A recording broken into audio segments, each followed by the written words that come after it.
You know, he didn't even ask either, did he, JB? He didn't care. Let's make sure JB gets the first question. I don't need the first question, I just would. No, I get started. Let me get change of pace. So you Mack. Good morning, everybody. You got to love college football. It's crazy. I mean, we've had 2 games that came down to the last drive. Other than that, we've beaten teams pretty soundly, except for the App State game. So App State came to the end and we won the game, and then we haven't been successful the last 2 weeks.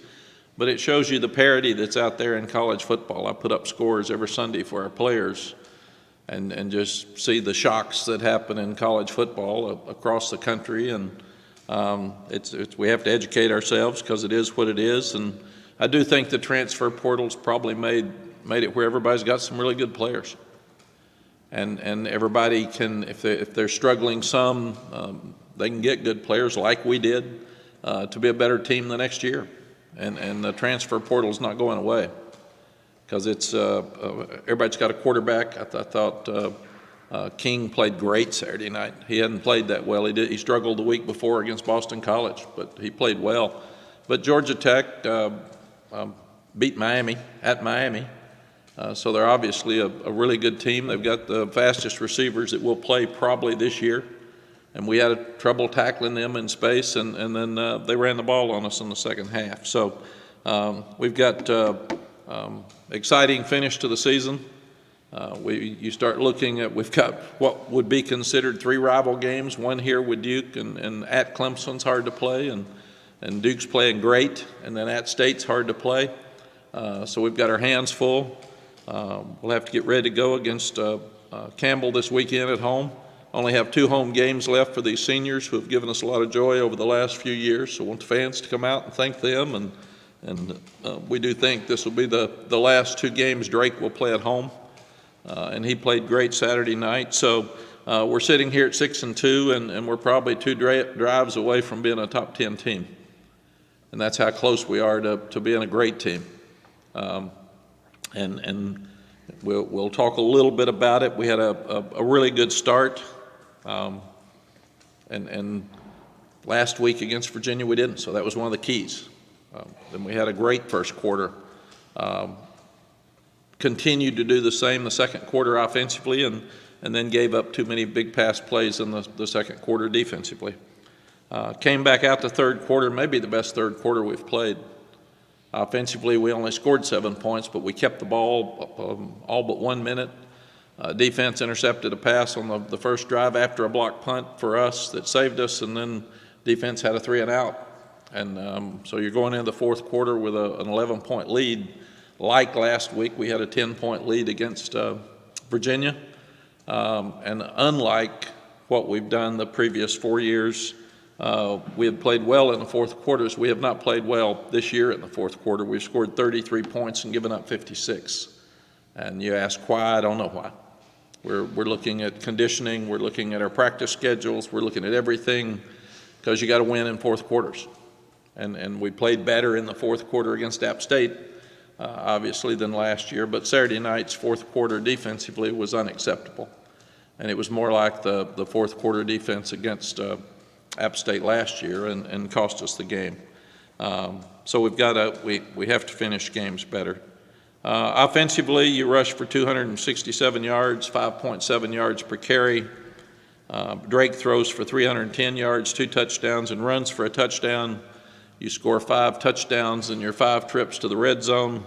You're 9 of 15 on third down.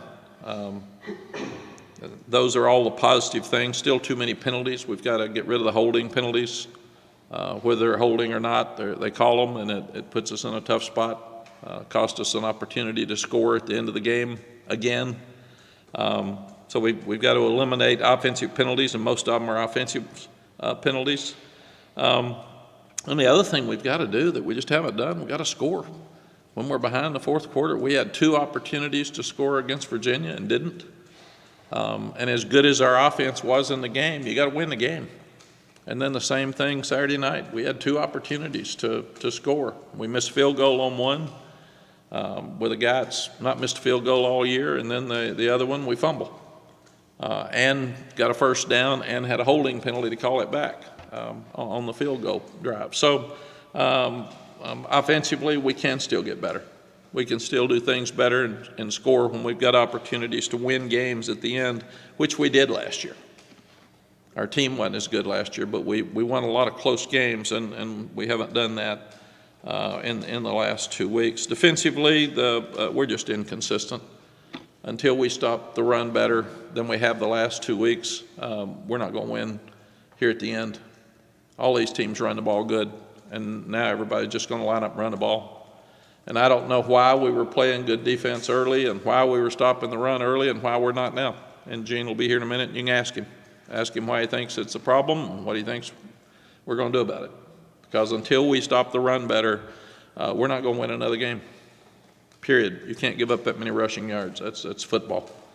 And I gave the staff a quote from Coach Bowden this morning: "Don't keep practicing things that aren't working." Why aren't we stopping the run? And we have to. That's basic football, period.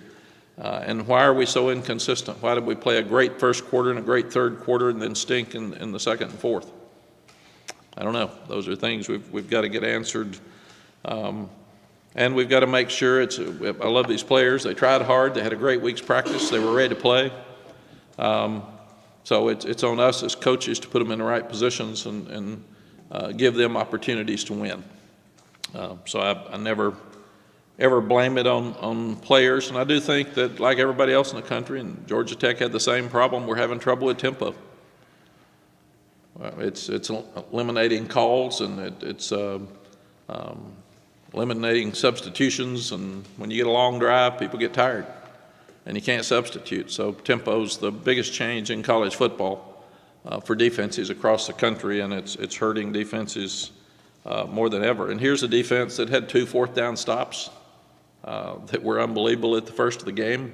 Had an interception to start the second half of the third quarter. So they did some really good things until the fourth quarter, where we had absolutely could not stop the run, and it cost us the game. Special teams, the good things are Liam Boyd was back, and he kicked all the kicks out of the end zone, so they didn't have a chance to return a kickoff. Doc Chapman stood up on offense and caught a touchdown pass, so good for him. He's worked really, really hard to get that opportunity, but he also had a really good kickoff return and put us in a position to stay in the game at a critical time. So really, really proud of Doc and Liam Boyd. Missed the field goal, like we said, and now we've had another block punt. It's been somebody different every time, but the same scheme, so I've told them we've got to look at changing some things. We had the right people there, but our shield twice, 3 times, 2 times they reached over it, and this time they ran around it behind. So you got to get the ball off on time, but you also have to do a better job in the shield. So we've got to improve in that area. And I also want to brag on William Barnes. I mean, Omarion played great. He had one of the best runs I've ever seen, where we didn't block anybody on the goal line, and he broke a bunch of tackles and scored. He's a special player, and we got to keep getting him the ball. So proud of him. Proud of the offensive line. We've got to eliminate the holding penalties, but they protected Drake well, and they also were running the ball really well for the last 2 weeks. So they're doing a good job with what they need to do, and the tight ends as well. All of it's about stopping the run. We got to stop the run to get better, and that's been a problem around here for 5 years. And like I said, we improved in that area against some really good running teams. Miami ran the ball really well, but we haven't done well with it since the Miami game. Campbell is Military Appreciation Week, and glad we'll be back home after fall break for all of our fans to pull for our team the last 2 weeks. Mike Minard's the coach, and he was a great player for the Panthers, and I remember him as an outstanding safety at Nebraska. And he's done a tremendous job there. He's been there 10 years. He's taken a lot of transfers, and that's what's happened now with whoever you play. You're seeing new players show up, but they got guys starting from FSU, LSU that we recruited. Their nose tackles from Illinois, an offensive tackle or guard from UCLA, offensive tackle starting from Wake Forest. They got guys from NC State.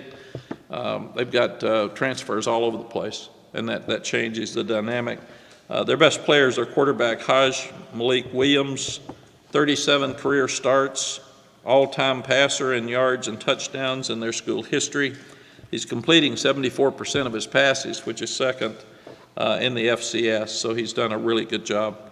But if I'm them, I come in and try to run the ball, because until we stop that, like I said, we're not going to win another game. Questions? Mack, you mentioned how the transfer portal has equalized a lot in college football. You guys have players from FCS schools like Elijah Huzzy. Do you feel like this is probably the best FCS has been since, or former Division I AA has been that you've seen in college football? Yeah, I think so. Everybody's just trading players, and everybody's getting good players. And you've got to give Mike so much credit for getting those transfers. How does he get a lineman from UCLA? And I can understand NC State and Wake Forest. Linebacker from LSU was very highly recruited. We recruited, and he wouldn't visit. And then George Wilson was a great defensive end from Virginia Beach, and he went to Florida State, and he's their best pass rusher, or one of their best pass rushers. So they've done a really good job with the transfer portal. Looking at the fourth quarter, again, you mentioned tempo. I mean, was it just a case of your defensive line just getting worn down? It looked like their offensive line did a good job as the game went on, especially. Yeah, I think so. Gene will address all that, Chip, here in a minute. But, I mean, you can't get them off the field, and they blocked us, and we didn't respond very well. So that was very, very disappointing. I do want to brag on Ced Gray. It's his birthday today, and he's one of the best kids I've ever seen, and one of the best leaders I've ever seen, and he'll help us get it straightened out. Is there a trigger point is there a moment maybe where you sense that some of this stuff that was working defensively earlier, just for lack of a better term, kind of fell over a cliff? I wouldn't say it fell off. I'm trying to find a good way to say Yeah, it. the good way to say it is we were playing great defense before the Virginia game, and we have played very poor defense the last 2 weeks.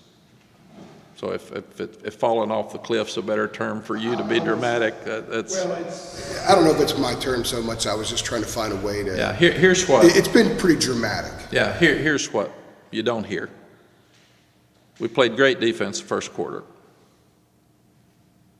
Why? We didn't fall off the cliff the first quarter. We played maybe the best defense we've played in a long time in the third quarter. Didn't fall off the cliff the third quarter. So you all want it to be drastic. The fourth quarter, we were absolutely awful, as bad as we've been since we've been here. So to me, you look at what's good about first and third quarter, and you try to figure out, like Chip said, what happened. Second, they threw it. Fourth, they ran it. And why? And part of that's offensively. We didn't play as well on offense in the fourth quarter, so we were 0-3 on third downs. So if we stay on the field offensively, and that's why this stuff gets pretty complicated. It's not as simple as everybody wants it to be. This bunch stunk. No, it's a team game, and we start talking about complementary football. When you can't move the ball, you leave your defense out there too long, they're going to get tired. Staying on that, you mentioned going back to even after Pittsburgh when you had to settle for field goals, Syracuse had to settle for field goals late. You kind of saw some of these issues before they led to losses. What has been the problem of not being able to score touchdowns in the fourth quarter? I think the other night was the first one since Minnesota. Yeah, I don't know. Some of it, we've been slowing the game down. We were ahead in most of those games, so that's most of it. And that's skews those numbers some. Saturday night, we didn't score much, and they scored a bunch, and that's a problem. Mack, as you've gone back and looked at it, it looked like, at least their Saturday night to some of our untrained eyes, it looked like Georgia Tech threw it on you pretty well in the first half, and you adjusted, maybe and got in a nickel in the second half, and then stayed in the nickel when they were running it all over you. I mean, that seemed like one of the failures. That's what Gene will be here to answer. Did you all see that when you went back and looked at it? That's what Gene will be here to answer. That's why we have our coordinators come for 30 minutes.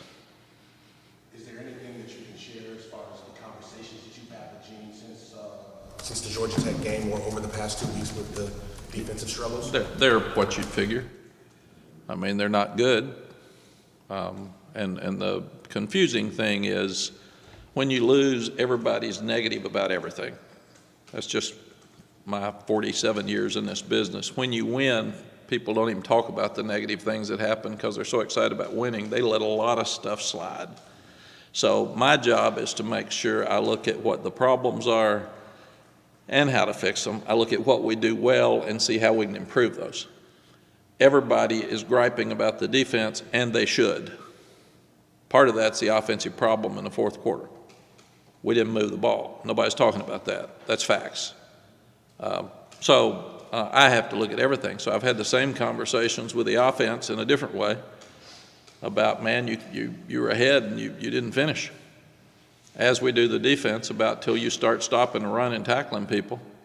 I would rather them, Virginia threw for 495 yards around here 3 or 4 years ago and rushed for 21, and we won the game 59-38 or something. You can't let people run the ball and you win games. I'd rather them throw for a bunch than run. But if they can run it, they can do both. And Georgia Tech did a good job. I asked you the other night how you were going to patch things together the next day, meaning yesterday. So what was yesterday like, and how did you approach it? I approached with the team exactly what I say to you. I told them we're 2 drives away from being a top 5 team. That's how close we are. And at the same time, we were god-awful in the fourth quarter on both sides of the ball. You can't give up that many rushing yards, but also stay on the field offensively. And don't point fingers, because all of us are at fault. And I said, love you guys. You practiced hard. You were ready to play. I didn't think we matched Virginia's intensity. We matched Georgia Tech's intensity. They were ready to go. I love them. A lot of people would love to be 6-2. I put up all the comparable teams across the country. I said, you've got the 13th toughest schedule in the country. You're tired. You're beat up like everybody else is in college football. You got a chance to finish strong against really good teams. So get your head up and they remember November. You didn't play well in November last year. So you got a chance to get your fans back. You got a chance to be real positive. But we got to be honest with each other and fix the things that are wrong. Going off that a little bit, kind of at this point in the season, going from obviously top 10, being out the rankings, kind of falling down the ACC race as well. I know, every week players play to win, but how do you kind of keep guys engaged, kind of at this point in the season with things going the way they are? Yeah, 6-2 is one of the best seasons we've ever had around here at this point. If it's like last year, it's the way you present it. Starting 6-0, 2 losses is discouraging. If you'd started 0-2 and won 6 in a row, everybody'd be pumped. And a lot of people would swap with us right now. So I don't get into, this is good, this is bad, this is an awful season, this is a great season. You do that at the end of the year, and we just got to keep playing. And then kind of being out of the rankings, not to harp on it too much, but does that take this is a weird way of putting it, but is there a positive to that? Does it take like a shine or a pressure away from kind of you guys as you go week to week? No, absolutely not. You'd always want to be ranked number 1 in the country. I mean, that's the pressure you want, so that's who we want to be. We got to fight to get back in the rankings, and like I said, they're not important till the end. We earned the 10th ranking, and we've lost that opportunity the last 2 weeks. So, and you got to win close games to have great seasons anymore. If we lost in overtime to App State, we're 3-3. 5-3. So you can't take that stuff for granted. Winning's hard. You got to appreciate every win. And there's going to be some really good teams with 3 or 4 losses here at the end of the year, and that's going to start happening more and more. We're getting more like the NFL. NFL playoff teams can be 10-4, and they're excited. So that's kind of what's happening in college football. Mack, sort of along the lines of what Jeremiah is asking you, I was thinking about it this is an older group of guys, by and large, that had very ambitious goals for this season. And with the back-to-back losses, some of those goals, move further from reality. It's part of your challenge this week, in addition to fixing stuff, just like the motivation, like making sure the motivation doesn't dip or wane. Is that part of your plate? Sure, but if you're trying to be the best you can be, and you're trying to improve every week, and you're trying to play up to a standard, none of that should matter. These are human beings, and obviously there's some disappointment for all of us, but they don't cancel games, they don't cancel the season. There's guys on our team that won 2 games one year, and there's fans that didn't show up for 2 games that are bitching about 6 wins. So, I mean, that's just part of the deal. You just do the best you can do, trying to explain how 120 guys feel, and if they're excited, if they're disappointed. Some that didn't play are mad because they didn't play. Some that played good are really excited. Some that played bad are blaming coaches. I mean, across the country, that's what happens. It's a huge span of emotions when you start looking at a football team, and you just have to kind of balance it all out and do the best you can do and try to get ready to not only beat Campbell but get better this week, because you got one of the hardest schedules left emotionally that we've ever had. Mack, you talked earlier in the year, you prefer these like FCS games to be toward the beginning of the season. I know hindsight's over 2020, but looking at it now, do you feel like this kind of game came at the perfect time for you guys, considering what's happened the last 2 weeks? I don't know. You got to play good. One of the problems we've got this week is everybody be talking about Duke and Clemson and State and not Campbell, and we've had a tendency around here to not play up to our best at times. So this is a great week for us to play to a standard. We played Wofford a few years ago, and I thought it was awful. They ran the ball on us. They kept the ball. I think we ended up winning 34-7 or something, and we didn't. What was the score? 34-14. And we didn't play well at all. We didn't play with emotion. I thought they left happy and we left mad. So what you got to do is you got to play. We got a lot of problems we got to fix, and so we got to do the best we can do to get better. We know we're sitting here talking about all the things we got to fix. We got to fix them, and you don't wave a wand and fix them. Mack, can you talk about something I think that we lose sight of? There's coaching going on during the games. Your coordinators, their coordinators, they're adjusting, you're adjusting. So if something happens in the fourth quarter, have they found something? And if they found something that allowed them to be successful, is it your coach's job to counter that adjustment? Does that go on all the time during the game? Yeah. Yeah, it's constant, and that's why the coordinators will come here and answer those questions for you. I hear it all. I talk to them. I give suggestions. But I think that, especially defensively, we've adjusted so well all year. And we obviously didn't get it done in the fourth quarter Saturday night. We adjusted well in the third quarter. But we just didn't get things done like we needed to. So that's. Were people in the wrong position, or was it fatigue that you could see at this point? Gene will be here in just a minute. That's his job, is to tell you. We've gone over all this together. We've talked about it for hours. If we want the coordinators to keep coming down, I don't need to tell you what they're going to say. Seth Ray's your most experienced player most of the game. So I think he said after the game, it felt like we didn't know what we were doing defensively. As a head coach, how do you take those kind of comments in terms of dealing with the staff and making sure that doesn't happen? Yeah, I don't listen to anybody after a game because I'm so spent and disappointed, and especially a 21-year-old that's so disappointed. They're going to say disappointing things for them, and I don't blame them. I felt the same way. Losing's hard, man. Fans think losing's hard. You ought to spend every day of your life trying to prepare to win, and you ought to spend every day lifting weights and every day running to get to where you want, and then lose in the last minutes. That's really hard. And then have it to come and talk to you all and all of our fans. It's people can't even imagine how hard that is unless they've ever done it. One of the themes of the first 6 games was how defensively they made a lot of adjustments. The communication between Gene and the kids was there. Case in point, the third quarter against Miami. As the head coach, are you a little bit surprised that maybe some of those adjustments haven't occurred in the last 2 games defensively? I thought we adjusted really well at halftime. This week we had our best third quarter probably of the year. What we didn't do is they ran the ball and we didn't stop it in the fourth quarter. Is that players that weren't doing what they were supposed to? Is it players not knowing what to do? Was it poor coaching? That's where it gets confusing. And I always put it on the coaches, period. But everybody's responsible to step up. Players are responsible too. You got 11 on the field on defense. You can only put them in so many places. I gotta ask, did you sleep much the other night? Because you looked a little different after the loss than we've seen you other times. Maybe, I don't know what that might be. I'm just kind of curious what your evening was like when you got on the plane, got home, how you kind of went through all that. I did the same thing I do after every game, except this time when it's an away game, I grade the video on the plane.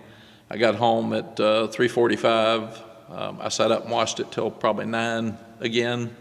Tried to get an hour or two sleep, and then come over here and start answering all the questions you all are asking me.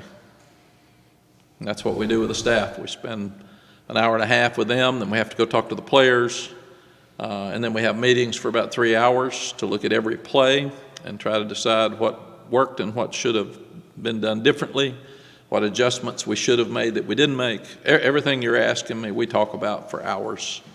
And then why didn't we make them? Why were we behind? Why didn't we do a better job coaching? Why didn't we score in the fourth quarter more? Why didn't we score on the last 2 drives in the Virginia game and the Georgia Tech game when we've done that around here? And we got a great offense, so why aren't we scoring at the end? I understand if it's a 4-minute offense. We haven't done that very well, but these weren't. These were behind where we should have come up and caught. Everybody's talking about defense. Offense is at fault too.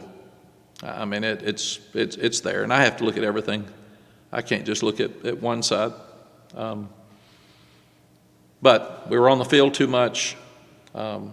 We didn't get stops. They ran the ball way too well. Maybe the best I've ever seen somebody run the ball against us in a quarter, and that's unacceptable and awful. Should we have adjusted better? Yes. Should we have tackled better? Yes. Should we have been in gaps better? Yes. It's awful. So everybody's responsible. Mack, I remember you telling us, with Sam, you felt like it would be his last year as it was his last year. And you felt like the home day games coming down the stretch would be his final home games. And, you're saying the same thing with Drake. Like, when you have a quarterback like this, which you've had 2 times now, when you get to this part of the year, do you talk to them about, hey, these are probably your final games in a UNC uniform? Do you go, speak to them about that and, I don't know, try to make sure they're cognizant of it to savor whatever is left or anything like that? Nope. I tell the players, you never know how many games you got left. If you get hurt, you may not have any games left. So I tell them, you better get ready to play every week, and you better enjoy the moment every week. I've never done that well. You ask me how I look and feel after a game. I feel like I've let everybody down. I'm miserable after a loss. I'm usually mad after wins because I'm thinking about all the things that we could have done better that could have gotten us to lose. But that's my personality. I mean, I got that. So I'm never happy after games normally because I'm trying to figure out, I need to get to a video to see what I thought happened and what really happened, because sometimes you miss it. And that's why I quit talking about how a player played, because I want to see it. If you see a bad play, you may think a player played a bad game. He might have played a great game and had 2 bad plays, and they were obvious, and that really hurt us. But you shouldn't talk about his efforts. You could talk about his execution on those 2 plays. This is really important to me. So I'm spent after the game anyway. If we lose, I'm crushed. I'm absolutely crushed. But do I have to pick everybody up and go back to work? Yeah, they're all looking at me. So if I walk in like the large majority of people after losses and say, this stinks, we're awful, coaches were bad, you guys were bad, this was terrible, we're going to lose the rest of the games, everybody looks at me and says, well, he's through, man, we're out of here. So I got to pick them up. And my job, Coach Dooley, Vince Dooley told me this when he was retiring, playing Michigan State in the Gator Bowl. I asked him, what you have to do to be a great young head coach? And he said, you have to take negatives and turn them into positives. You got 120 people, you're responsible for a fan base, you're responsible for media, you're responsible to an administration, you're responsible to all the high school coaches, all the parents. So you have a load, man. And you're going to have really bad stuff happen every day. And if you don't take those negatives and turn them into positives, you will never make it as a head coach. And that's my job. Are there negatives in this game? Yeah. Some of you all didn't notice. I see them all. Do I have to take the negatives and turn them into positives? Yes. Are those very hard conversations? Yes. Very direct and very hard. Uncomfortable? doesn't matter. I don't care about who I make mad. It's not part of my job descriptions to keep everybody happy. And when you lose, you're not going to be happy. But do I have to get upbeat and positive and take a bunch of 18 to 21-year-olds and get them back and headed in the right direction and get them excited about playing this weekend? Absolutely. That's my job. I can't sit around and bitch all week about stuff that people are griping about. I got to fix things, be positive, and move forward. And that's my job. And that's one thing I'm good at, and that's one thing I like. And my job is to have a great practice in the morning, stop the run better, try to figure out why offensively our 1 minutes haven't been as good at the end of the game, get our punting fixed, do a better job with our field goals, got all those marked down, got to get after them in the morning, have a huge practice in the morning, and try to get better for an exciting finish in November, better than we did last year. That's my job. With Doc Chapman having the explosive plays that he had, you mentioned him a little bit earlier. Right now with Nate and Tez kind of being banged up, how do you see him kind of taking on maybe a bigger kind of role in that offense just with the injury situation right now? Yeah, Jeremiah, last year Doc was dropping all the balls. He just wasn't catching them. We couldn't figure it out. We got him some contacts, and that helped. Very honestly, it did. That fair? Yeah, Daz Newsome the same way. Daz was dropping balls, and we got him contacts. So that's the first go-to. It's hard to teach somebody to catch that can't catch, but we said, let's get some contacts for you, man. And now he's catching the ball a lot better in practice. In fact, 3 weeks ago, Lonnie Galloway and I said, we need to play him more, and then he dropped 3 straight balls. And it was like he heard us. And I said, Lonnie said, I got you. Let's don't worry about it this week. We're not ready for that.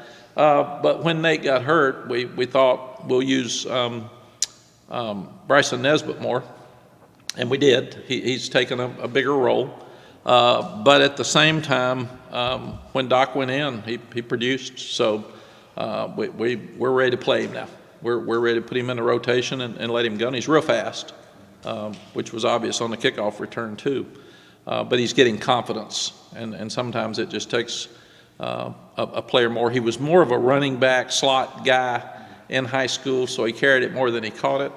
But he's really responding. So yes, I think we'd see him play more. Was that the biggest thing for him, just real quick, was that the biggest thing for him, the catching? I know you mentioned the contacts and everything, but was the catching aspect, was that kind of the biggest hurdle for him to? Absolutely. And I mean, he's made a 100-degree turnaround from where he was. He was just dropping a bunch of balls, and we were just so frustrated because we love the kid and he's real fast. And now that he's got more confidence catching, and then your quarterback's got to have confidence in him too. Can I follow up on that? The catch he made last week, the one going backwards, I mean, that was a really difficult ball to track and to catch and corral. How much did that little moment help his confidence? I would think with a young guy like him, something like that would just shoot up. Yeah. You think about all of us. There's a lack of confidence is a disease in our society. And a lot of people hide it, but aren't near as many people confident as some act like they are. So here you've got these guys that want to play so badly and they want to please so badly, and they're highly publicized and they're highly recruited, and then they get here and they don't play well. And then everybody's asking, why aren't they playing? And we have to be careful because you don't want to talk bad about a young guy and him feel worse. So it takes sometimes like that play as a moment to say, I got this thing. I can play. I can catch in a game that matters. And with Nate being hurt as much as he's been, then we need Doc to step up. So this should be a great confidence boost for him. And then you've got to make sure that you don't get comfortable and go back and not have the same concentration. So everything we do is to try to make somebody better and keep them going this way. And that's what we've got to make sure we get done this week. Mack, when Tez took that big hit late in the game, obviously we know he's okay now, but I mean, you see him go off like that after staying down for a while. Because the game wasn't over at that point, so how hard was it to mentally detach yourself from that situation and go back to a live game? Well, I can do it because I go to every hurt player if they lay there very long because I want to make sure they're okay, and normally they'll talk to me. So if they're not talking to the doctors or the trainers, I'm around them more than the doctors or trainers. So when I got to Tez and I said, "Are you okay?" His eyes opened And he said, yes. And they moved his feet and they moved his hands. So from a, quote, parent, father figure, I know he's okay. I don't know if there's something hurt internally, but I know he's not paralyzed. I know he can move. I know he's talking. So I'm good. I know he's not going to play anymore in the game. But my deal then is to try to show our players and if families watching that he's okay without making a big to-do about it. So I told the players, we're good. We're good. Go back and get ready to go. And then smartly, they kept him in the hospital just to make sure that everything was okay, because it was a tough hit. Mac, yeah, I was actually going to ask you about Tez. Like, so when he gets back here yesterday, obviously, like what? I know you went to check on him at some point between then and now. Like, what have your interactions been with? Like, how does he seem? Like, what did you tell him? Just what was it like when you saw him for the first time once he got back here? I did not see him yesterday because he didn't sleep at all. He was up all night in the hospital. So when he got back on the plane, we sent him to his place to sleep. Made sure the trainers and doctors checked him out. So I haven't seen him yet because Lonnie said he's exhausted. And I said, tell him to go to bed and we'll see him tomorrow. So we'll see him today. And Lonnie's talked to him and we took him dinner so he wouldn't have to get out. In fact, Gavin Blackwell's his roommate. He took him his dinner because I said, let's make sure who's got Tez taken care of. And Gavin says, I got it. So Amber Reinstein, our nutritionist, figured out what he needed to be eating, made him a good plate, and Gavin took it to him. So, and everybody's checking on him. As soon as we heard, I heard from Jeremy after the game he was okay, but going to the hospital. When I talked to you all, I didn't know he was going to the hospital even then. And that's what I learned with Octavius Barnes in the CarQuest Bowl. He had an awful knee injury. And the TV reporter came over and interviewed him on the sideline, and he was crying.